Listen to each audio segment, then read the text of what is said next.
Hey guys, Old Man here. Welcome to another close-up and on-feet sneaker review. I started collecting last year and I was just really dipping my toes into it, but the releases this year are just insane. If you have sneaker FOMO, this is not a healthy year for your bank account. With that said, let's take a close look at the Air Jordan 1 Low Starfish, or Shattered Backboard. This is an OG low, but not an original OG low. Yeah, no.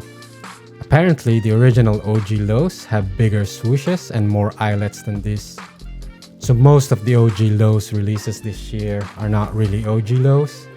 I couldn't care less. I just thought you guys might be interested in knowing that. The colorway is pretty much the same as the Air Jordan 1 High Shattered Backboard 2.0. So this automatically make it as a must-have, even if it's a low-cut silhouette.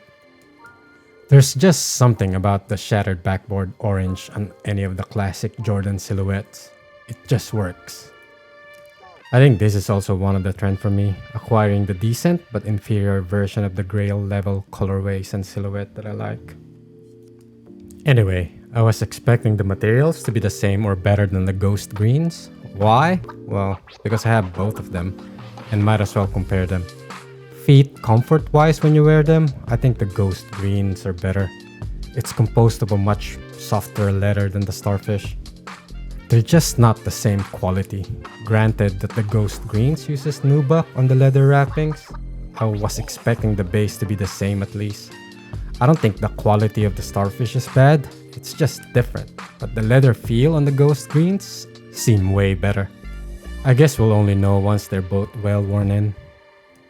If you haven't already, please subscribe to my channel, like and comment on this video, and follow me on Instagram.